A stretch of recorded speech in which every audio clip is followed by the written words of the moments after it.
حضرت شیخ الاسلام خواجہ قمرالدین سیالوی رحمۃ اللہ علیہ کی خدمت میں ایک شخص نے آ کے کہا کہ آپ امام اعظم کی تقلید نہ کیا کریں، امام صاحب کی بات نہ مانا کریں۔ تو خواجہ صاحب شیخ تو تھے ہی، طریقت اور تصوف میں تو اللہ تعالیٰ نے انہیں دسترس عطا فرمائی تھی، وہ منطقی اور فلسفی بھی بڑے تھے۔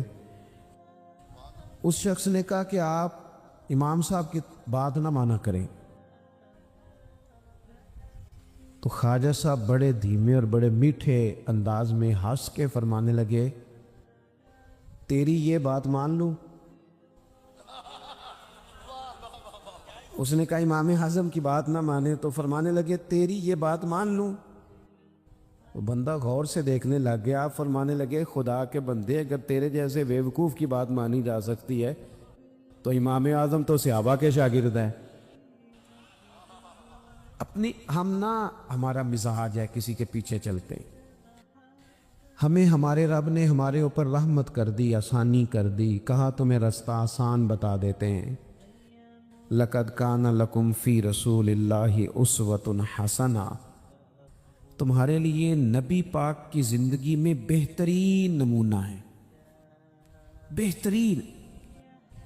آپ پڑھیں لوگوں کو، آپ کسی شخص کو پڑھیں گے، پھر اس پر جو تنقید ہو رہی ہوگی وہ تنقید برائے تنقید ہو یا تنقید برائے تعمیر ہو، آپ جب اس تنقید کو پڑھیں گے تو کہیں نہ کہیں آپ کو لگے گا کہ اس بندے میں قباحت بھی ہے، اللہ والوں کو چھوڑ کے۔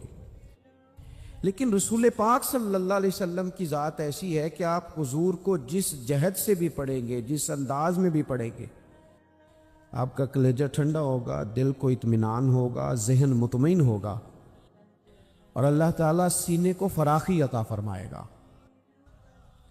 ہمارا چونکہ زیادہ تر مزاج جذبات میں رہنے کا ہے، طبیعت اس طرح کی ہے، ہم کچھ چیزوں کو باریک بینی سے سوچتے نہیں، گہرائی میں نہیں اترتے۔ رسول پاک صلی اللہ علیہ وسلم کو اللہ نے بڑی شانیں عطا فرمائی، حضور کو اللہ نے بڑی عظمتیں عطا فرمائی، بڑی۔ اللہ کے رسول صلی اللہ تعالی علیہ وسلم امام الانبیاء ہیں۔ دیکھیں نا، کوئی آدمی کسی جماعت کی ایک چھوٹی سی تحصیل کا صدر ہوتا ہے تو وہ کارڈ بنوا لیتا ہے، اور اس پہ اس نے کئی جگہوں پہ لکھوایا ہوتا ہے کہ میں صدر ہوتا ہوں، کہ میں گھومتا ہوں دنیا میں، تو لوگ اپنا کارڈ دے کے نا تو فوراً پہ میرا بھی مانگتے ہیں۔ تو میں کہتا ہوں میں نے تو کبھی بنوایا ہی نہیں، ضرورت ہی نہیں پڑی، کبھی بنوایا ہی نہیں، کارڈ کی کیا ضرورت ہے؟ اگر خوشبو ہو تو وہ آ جاتی ہے، اسے بتانا تھوڑی پڑتا ہے کہ میں خوشبو ہوں۔ تو ہوتا یہ ہے کہ چھوٹی سی تحصیل کا ایک شخص اور کسی جگہ اسے کوئی نمائندگی ہے تو وہ بات کرتا ہے، ہم تقریریں کر دیتے ہیں، آپ لوگ سن لیتے ہیں، ذرا غور تو کرے کیا کہہ رہا ہوں۔ کائنات میں سب سے بہترین انسان نبی اور رسول ہوتے ہیں، اور اللہ نے اپنے محبوب پاک کو نبیوں کا امام بنایا ہے۔ اس فضیلت کو سمجھیں۔ یہاں نا جو لوگ لاڈلا کہلاتا ہے نا کوئی بندہ کہ میں لاڈلا ہوں، ویسے یہاں لاڈلے بدلتے رہتے ہیں، کبھی کوئی لاڈلا ہوتا ہے، کبھی کوئی لاڈلا ہوتا ہے، ویسے یہاں لاڈلے بدلتے ہیں۔ لیکن جو لاڈلا ہوتا ہے نا وہ بتاتا بھی ہے کہ میں لاڈلا ہوں، اور کسی کا بھی کوئی لاڈلا ہو جائے تو وہ ناز نخرے دکھاتا ہے۔ رسول کریم اور رب کے لاڈلے محبوب ہیں۔ لیکن جو بات میں نے آپ کی خدمت میں عرض کرنی، آپ اس پر توجہ کریں گے۔ حضور امام الانبیاء ہیں، اللہ کے محبوب ہیں، نبی پاک علیہ السلام کا پتھروں نے کلمہ پڑھا ہے، چاند حضور کے اشارے پر ڈوبتے ہوئے واپس لوٹ آیا ہے، سورج ڈوبتے ہوئے آ گیا ہے، چاند کے 2 ٹکڑے ہوئے ہیں۔ یہ ساری حضور کی شانیں اللہ نے اپنے محبوب کو معراج عطا فرمائی ہے۔ لیکن ملت کے جوانوں، آپ کو پتہ ہے ہمارے نبی پاک کا سب سے پہلا تعارف کیا ہے؟ حضور کا سب سے پہلا تعارف یہ ہے کہ یہ صادق اور امین ہے، یہ سچ بولتے ہیں۔ حضور کے اسوہ نور کی پہلی بات جو لوگوں کے سامنے آئی تھی وہ یہ تھی کہ یہ صادق ہیں، یہ سچے ہیں، یہ جھوٹ نہیں کہتے۔ آپ کو پتہ ہے رسول پاک صلی اللہ علیہ وسلم سے پوچھا گیا تھا، حضور مومن کنجوس ہوتا ہے؟ فرمایا کبھی ہو جاتا ہے۔ یا رسول اللہ مومن بزدل بھی ہوتا ہے؟ فرمایا کبھی ہو جاتا ہے۔ یا رسول اللہ مومن جھوٹ بولتا ہے؟ تو میرے کریم نے فرمایا نہیں، میرا مومن جھوٹ نہیں بولا کرتا۔ حضور کا جو پہلا تعارف ہے نا، یہ جو حضور کی 40 سالہ زندگی ہے نا، اسے نبی پاک علیہ السلام نے اپنی نبوت کی دلیل کے طور پر بیان فرمایا ہے۔ فرمایا فقد لبثت فیکم عمرا من قبلہ افلا تعقلون۔ محبوب آپ ان سے کہہ دے میں نے تمہارے بیچ وقت گزارا ہے، تمہیں عقل نہیں؟ کو میری طرح کا سچا دیکھا ہے تو دکھاؤ۔ آج میری ملت کا سب سے بڑا مسئلہ جھوٹ ہے، سب سے بڑا مسئلہ اعتماد نہیں۔ بیوی اپنے شوہر سے کہتی ہے کہ تو تھوڑے پیسے دے لیا کر، تھوڑے ایک جوڑے پہ میں گزارا کر لوں گی، میرے ساتھ سچ تو بول۔ تو لاہور جاتا ہے تو لاہور کا بتا کے جا۔ ماں کہتی ہے پتر سے کہ پتر تھوڑی باتیں بتایا کر پر سچی بتایا کر۔ قوم کا اعتماد اٹھ گیا سیاستدانوں سے، تم نے لمبے چوڑے وعدے کیے، تم نے بڑی باتیں سنائی۔ تم دیکھیں نا، آپ کی توجہ اگر ہو تو میں ایک حوالہ اس طرح کا بھی عرض کروں آپ کی خدمت۔ سبز باغ دکھا کے لوگوں کو کبھی پریشان نہیں کرنا چاہیے، کبھی بھی۔ یہ ہمارے پیر والا کیا کرتے ہیں بیچارے، ایک کرامت اللہ خیر کرے کبھی کوئی ایک بن جاتی ہے نا تو پھر وہ کمپنی کی مشہوری کا ذریعہ بنتی ہے۔ وہ کہتے ہیں اس کرامت کو بھی فیس بک پہ ڈالو۔ میں نا کراچی جا رہا تھا تو لاہور میں تھوڑا سا مریض ہوں، مجھے الرجی ہو جاتی ہے، زیادہ دیر بیٹھ نہیں سکتا۔ تو ایک کانفرنس میں مجھے شرکت کرنی تھی، تو ایئرپورٹ سے ہی میں نے دوستوں سے پوچھا موسم تمہارا کیسا ہے؟ کہنے لگے پیر صاحب بڑی گرمی ہے اور شدت ہے بڑی، اے سی چلا کے بھی گاڑی میں دقت ہے۔ تو میں نے کہا اچھا دعا کرتے ہیں اللہ بارش برسا دے۔ تو یہ دعا لاہور ہو رہی تھی، میں کراچی ایئرپورٹ پہ اترا تو بارش ہو رہی تھی۔ تو وہ جو مجھے لینے آئے تھے نا صاحب، وہ گاڑی میں ایک بندے کو کہہ رہے ہیں کہ وہ پیر صاحب نے لاہور آکھیا سی تو 1.5 گھنٹے جمی آ گیا ہے۔ وہ میں نے اسے کہا بس کر، اب آگے نہ بتا، ایسا نہ ہو کہ 2-4 لوگ آ جائے کہ پیر صاحب جو کہتے ہیں وہ ہو جاتا ہے۔ جڑے محرم راز حقیقت دے اور راز حقیقت کھول دے نہیں، جڑے محرم راز حقیقت دے اور راز حقیقت کھول دے نہیں۔ اے جنہ ویکھیا نہیں او کرن گلاں، جنہ ویکھ لیا او تے بول دے ہی نہیں۔ اس لیے یہ اس طرح کرامتوں کو نا کمپنی کی مشہوری کا ذریعہ، ہمارے سیاستدان، ہمارے بڑے لیڈران وہ سبز باغ دکھا دیتے ہیں۔ آپ تھوڑی باتیں کریں، محدود کریں، مختصر کریں۔ دیکھیں اللہ کے محبوب علیہ السلام سے طائف والوں نے کہا تھا، جب حضور علیہ السلام نے دین کی تبلیغ کی تو سیرت میں یہ عنوان بھی ہمیں ملتا ہے، یا رسول اللہ صلی اللہ علیہ وسلم اگر آپ کو کل حکومت ملتی ہے تو ہمیں حصہ ملے گا؟ عرب کے لوگوں کا مزاج تھا نا، انہوں نے حضور سے کہا اگر کل کلاں حکومت ملتی ہے تو ہم شریک ہوں گے؟ تو حضور مسکرائے، اور میرے نبی پاک کو حکومت ملنے کا پاک کتنا زیادہ تھا کہ مکے سے ہجرت کر رہے ہیں، مدینہ شریف ابھی پہنچے نہیں، رستے میں سراقہ بن مالک سے کہہ رہے ہیں کسرا کے کنگن آئیں گے۔ یعنی حضور بتا رہے ہیں کہ سپر پاور بھی ساری یہاں آ جائے گی۔ حضور تو خندق والے دن ایک ہتھوڑا مارتے تھے تو فرماتے تھے روم فتح ہو گیا، دوسرا مارتے تھے تو کہتے تھے ایران فتح ہو گیا۔ یہ بخاری میں چیزیں آپ کو ملی۔ حضور کو کامل یقین تھا کہ اذا جاء نصر اللہ والفتح، کامل یقین تھا کہ ان فتحنا لک فتحا مبینا، یہ ہوگا سارا کچھ۔ لیکن انہوں نے جب کہا نا ہمیں حصہ ملے گا تو حضور مسکرائے، فرمایا تم کہتے ہو حکومت تمہیں ملے گی؟ فرمایا بھائی سنو، حکومت اسے ملتی ہے جسے اللہ عطا کرتا ہے۔ بات ختم کر دی۔ سچ بولیں زندگی میں، سچی بات کریں۔ اللہ کے رسول صلی اللہ علیہ وسلم نے ہمیں پہلا سبق سچ کا دیا، اسے سادی تقریر نہ سمجھنا، یہ عنوان دین ہے۔ اپنی زندگی سے جھوٹ کو نکال دیں۔ آپ جو تھوڑی باتیں کر لیں پر جو کہیں اس پر کھڑا ہونا سیکھیں، اپنی زندگی کے اندر استقامت کا نور لائیں۔ جوانوں، کبھی بھی جھوٹ کی بنیاد پر رشتے نہ قائم کرنا۔ آتے ہیں رشتہ دیکھنے والے تو کوئی باتیں سناتے ہیں، ہمارے گھر والے ہو بیٹا تو ولی ہوتا ہے، کیا بات ہے؟ اور پھر بعد میں یہ حالت ہوتی ہے کہ اماں کہتی ہے میں آپ بڑا سمجھانی ہے، انہوں میری بھی نہیں سنتا۔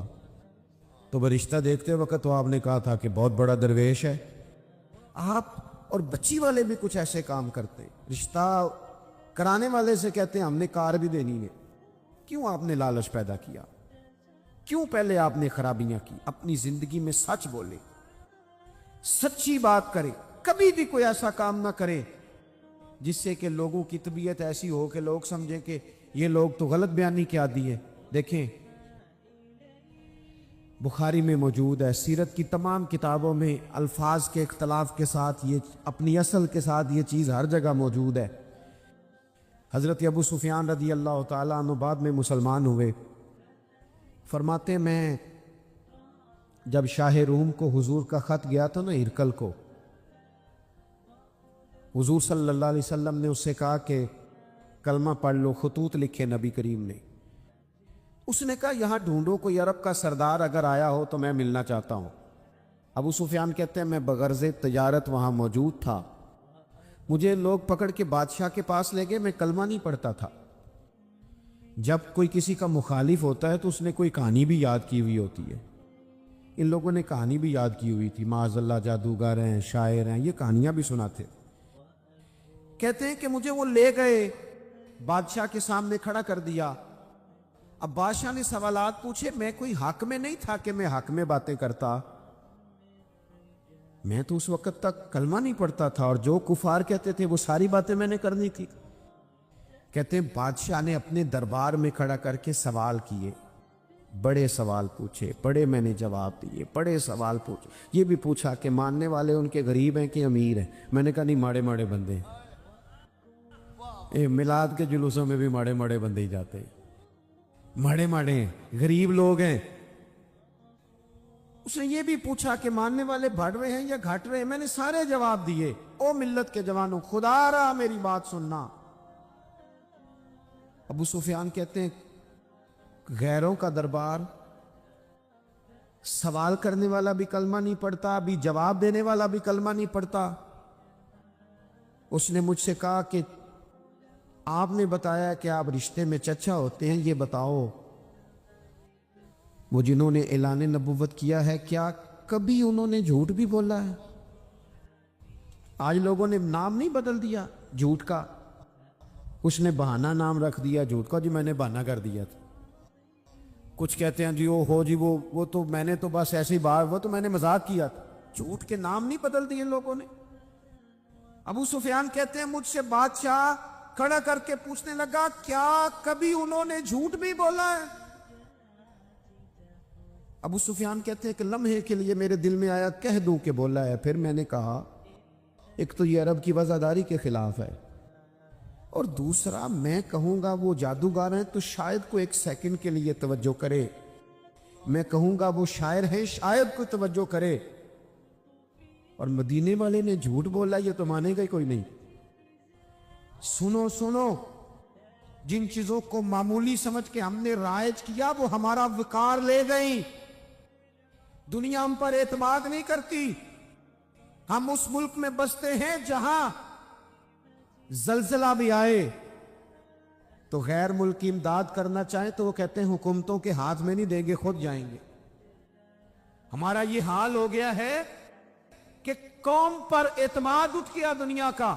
ہمیں پلٹنا ہے، ہم نے دیکھنا ہے ہمارا رویہ کیا ہے، ہمارا انداز کیا۔ تھوڑی کر لیں باتیں، کو ضروری ہے صبح شام بولنا؟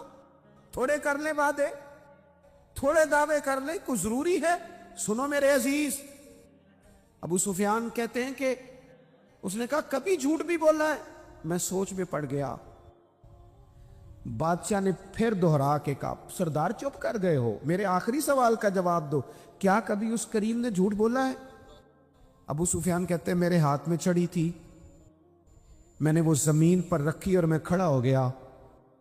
میں نے کہا سردار سن، وہ میرے رشتے میں بھتیجے ہیں، میری بڑی مخالفت ہے، میں نے ان کے خلاف جنگیں لڑی ہیں، کبھی وہ غالب آئے کبھی میں غالب آیا، آج تک میں لڑنا ہوں، لیکن میں ایک بات تمہیں ذمہ داری سے کہتا ہوں، میں غیر نہیں ہوں، وہ میرے بھتیجے ہیں۔ میں نے ان کو ماں کی گود میں بھی دیکھا ہے، دادا کے کندھوں پہ بھی دیکھا ہے، چچا کے گھر میں بھی دیکھا ہے، ختیجہ کا دولہا بنے بھی دیکھا ہے، زینب سے لے کر فاطمہ تک بیٹیوں کو گود میں کھیلتے بھی دیکھا ہے، میں نے انہیں بدر اور احد میں آتے بھی دیکھا ہے، میرے سامنے پیدا ہوئے اور میرے سامنے ان کے بالوں میں سفیدی آئی، مخالفت اپنی جگہ پر میں تمہیں یہ بات ذمہ داری سے بتاتا ہوں، اس محبوب کی زبان سے جو بھی نکلتا ہے حق اور سچ ہی نکلا کرتا ہے۔ وہ اسیر دشمن کی چاہ میں بھی، مخالفوں کی نگاہ میں بھی، وہ امی ہے، صادق ہے، معتبر ہے، میرا پیغمبر عظیم تر ہے، میرا پیغمبر عظیم تر ہے، میرا پیغمبر عظیم تر ہے۔ ابو سفیان کہتے ہیں میں یہ لفظ کہے تو کتنے ہی لوگ دربار میں رو پڑے، ایک سناٹا چھا گیا، کوئی صحابی نہیں وہاں، کوئی نعرہ لگانے والا نہیں، کوئی اپنا نہیں، لوگ رو پڑے۔ کہتے ہیں بادشاہ نے چادر اٹھائی کندھے پہ رکھی، کچھ دیر سوچتا رہا، پھر وہ چل دیا۔ میں نے پیچھے سے آواز دی، میں نے کہا تو نے اتنے سوال پوچھے، میں نے اتنے جواب دیے، کوئی رزلٹ بھی تو بتانا کیا نکلا، نتیجہ کیا ہے؟ تو بادشاہ نے پلٹ کے میری طرف دیکھا، کہنے لگا سردار نتیجہ تو نکل آیا نا یار، جس بندے نے کبھی بندوں سے جھوٹ نہیں بولا وہ یہ جھوٹ کیوں بولے گا کہ میں اللہ کا رسول بن کے آیا؟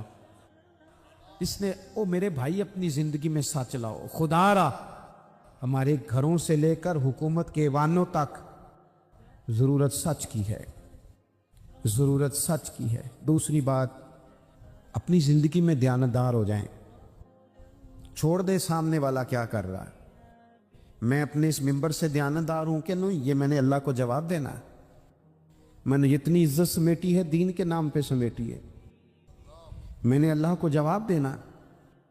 ہم سارا دھیان دوسروں کا رکھنے لگ گئے۔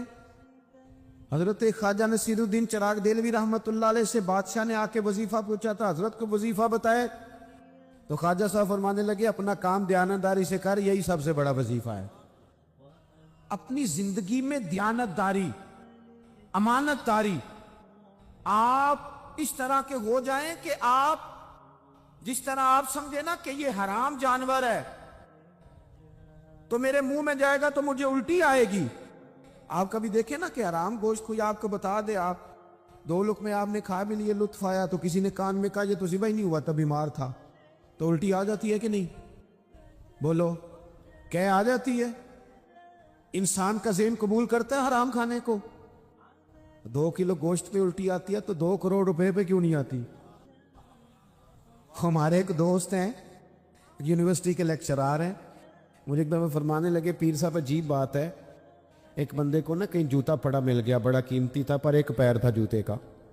ہماری دیانتداری کچھ اس طرح کی ہے، ایک پیر ملا، جوتا بڑا قیمتی تھا، مہنگا تھا، تو اس نے اس کا مالک ڈھونڈنا شروع، یہ کس کا ہے، یہ کس کا ہے، یہ کہ شور کر رہا ہے، لیکن تھوڑا سا آگے جا کے جوتے کا دوسرا پیر مل گیا، پر اس نے مالک ڈھونڈنا بند کر دیا۔ اس کو اب اس کا دوسرا پاؤں مل گیا تو اب اس نے، یعنی کئی دیانتدار بڑے دیانتدار ہیں لیکن دوسروں کے معاملے میں، اپنے معاملے میں نہیں، اپنی زندگی میں انصاف کریں۔ میں مسجد میں جمعہ پڑھاتا ہوں،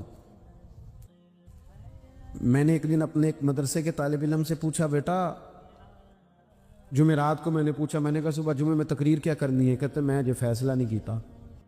میں کہا تو بڑا مولوی ہے نا، میں چھوٹا، میں تو جمعہ پڑھا کے شام میں فیصلہ کر لینا بھی اگلے جمعے کی بیان کرنا ہے۔ کیوں؟ میں چاہتا ہوں میں ممبر سے دیانتدار رہوں، میں ایک ہفتہ تیاری کروں، میں نے قوم کو اللہ رسول کا دین بتانا ہے۔ میرا یہ مقصد تو نہیں ہے کہ 1 گھنٹہ مجھے ملے تو میں نے کسی طریقے سے اسے پار کرنا ہے۔ آپ اپنے کام کے ساتھ ہمیشہ دیانت کا مظاہرہ کریں۔ اگر آپ دیانتدار ہو جائیں، حضرت سعید بن عامر رضی اللہ تعالیٰ عنہ کو حضرت عمر نے کہا میں آپ کو ایک صوبے کا گورنر بنانا چاہتا ہوں، رو پڑے، فرمانے لگے اس قابل نہیں ہوں۔ آپ کہیں، مجھے بھی آپ کہہ دیں کہ فلانا عہدہ ملتا ہے تو تیار ہے ساری دنیا، کون انکاری ہے اس کام سے؟ سب تیار بیٹھے۔ لیکن روتے تھے لوگ کا جناب میں کہاں کر سکتا ہوں. حضرت عمر نے لگا دیا حمص کا گورنر. کچھ مہینوں کے بعد حضرت عمر تشریف لے گئے, جا کے پوچھا کہ کیسا ہے. تو پہلے تو ایک لسٹ منگوائی حضرت عمر نے, کچھ مال آیا ہے تو مختلف صوبوں میں بانٹنا ہے, غریبوں کی لسٹ لاؤ. ان کے صوبے کی لسٹ آئی تو تیسرا نام گورنر صاحب کا تھا. وہ کہا تمہارا گورنر مسکینوں غریبوں میں. کہنے لگے حضرت صاحب, جو لسٹ بنانے والے تھے وہ کہنے لگے اب ان کے وجود پر جو کپڑے ہیں جگہ کوئی نہیں بچی, پیوند کہاں لگانے ہیں. دامان توکل کی یہ خوبی ہے کہ اس پر پیوند لگے ہوتے ہیں پر دھبے نہیں ہوتے. پیوند لگے ہوتے ہیں پر دھبے نہیں ہوتے. حضرت عمر نے معلومات کی ان کے صوبے میں جا کے, تمہارا گورنر کس طرح کا ہے. عرض کی حضور 4 شکایتیں. یہ جمہوریت ہے. آج تو ہر سیاسی جماعت میں ڈکٹیٹرشپ ہے. آج کہاں جمہوریت ہے. آج تو آپ جتنے شاہ کے وفادار ہو جائیں گے اتنا اچھا عہدہ لیں گے, جتنا مرضی قابل بندہ ہو جماعت کے اندر, لیکن اگر وہ پورا تابع دار نہیں تو نظام نہیں چلتا. جتنا مرضی قابل ہو. حضرت سعید بن عامر رضی اللہ تعالیٰ عنہ 4 شکایتیں, عام آدمی شکایتیں کر رہے ہیں. حضرت عمر نے کہا کون کون سی. انہوں نے کہا جی پہلی شکایت یہ ہے کہ ہمارے گورنر, توجہ ہے میرے بھائیوں کی, انہوں نے کہا جی پہلی شکایت یہ ہے کہ گورنر صاحب صرف دن کو ملتے ہیں, انہیں رات کو بھی لوگوں سے ملنا چاہیے. دوسری شکایت یہ ہے کہ جب شروع میں آئے تھے تو فجر کے بعد بیٹھ جاتے تھے, مسائل سنتے تھے. اب سورج نکلنے پر اشراق چاشت کے ٹائم 8, 9, 10 بجے آتے. تیسری شکایت یہ ہے کہ ہفتے میں ایک دن ملتے ہی نہیں. چوتھی شکایت یہ ہے کہ کبھی کبھی ایسے رونے لگتے, بیٹھے بیٹھے بے ہوش ہو جاتے. تو آپ نے دیوانہ آدمی ہمیں دے دیا ہے. حضرت عمر فاروق رضی اللہ تعالیٰ عنہ نے حضرت سعید بن عامر کو مجمع میں پوچھا, جناب آپ پبلک کے نمائندے ہیں, آپ کو سوالوں کے جواب دینے چاہیے, بتلائیے نا. اور یہ پبلک کے نمائندے صرف سیاستدان نہیں ہوتے, پیر صاحبان بھی ہوتے ہیں, مسجد کا خطیب بھی ہوتا ہے. اگر حضرت عمر سے پوچھا جا سکتا ہے کرتا کہاں سے آیا, تو پیر صاحب سے بھی تو پوچھا جا سکتا ہے. ان کو بھی جواب دینا چاہیے, ان کو بھی بتانا چاہیے, اس لیے کہ وہی تو دعویٰ کر رہے ہیں فقر بتانے کا. تو حضرت عمر نے 4 سوال کہا, سعید آپ کے ذمے 4 سوالوں کے جواب ہیں. تو حضرت سعید بن عامر نے گردن جھکائی, کہنے لگے پہلے ہی کہا تھا میں گورنری کے قابل نہیں. فرمایا اب تو بن گئے ہونا, جواب تو دینا ہے, حضور بتلائیے. فرمایا پہلا سوال آپ سے یہ ہے کہ یار لوگ کہتے ہیں رات کو کام پڑ جاتا ہے اور آپ ملتے نہیں. تو حضرت سعید بن عامر نے اپنی داڑھی پکڑ لی, عرض کی حضور یہ ساری سفید ہو گئی ہے, بڑھاپا ہے. دن مخلوق کے لیے رکھا ہے, رات اپنے رب کے لیے رکھی ہوئی. اگر پھر بھی کسی کو شوق ہو تو سعید بن عامر جب بھی ملے گا مسجد میں ملے گا. ساری رات بارگاہ ربوبیت کی او سنگیو, تھوڑا مسلح بھی یار مضبوط کر لو, تھوڑا سا نا. ہم نہ تھک گئے ہیں فون سن کے. بہت سارے لوگ ایسے ہیں جن کے وجود نہیں اتنی تھکے جتنے دماغ تھک گئے. کمنٹس پڑھ کے, کمنٹس دے کے, رائے دے کے بڑے بڑے باصلاحیت لوگوں کے حافظے کمزور ہو گئے. خدا را اپنی صلاحیتوں کو زنگ لگا لو گے. یہ تو جتنے لوگ ہیں میڈیا چلانے والے, ان کو تو میڈیا چلانا ہے. اور اب تو پتہ نہیں کتنے چینل اور کتنے لوگ اور سوشل میڈیا پہ کتنے, اور ادھر کتنے تو ادھر کتنے. خدا را کچھ وقت اگر مصلے پہ ملے تو آپ یقین کریں روح تازہ ہو جاتی ہے. لمبی لمبی دعائیں مانگیں, اپنے رب کو اپنے دکھ سنائیں, رسول پاک کی بارگاہ میں یہ نذرانے پیش کریں, آپ محسوس کریں گے وجود طاقتور ہو گیا. حضرت سعید بن عامر کہنے لگے رات مصلے پہ گزارتا ہوں. دوسرا سوال آپ سے یہ کرنا تھا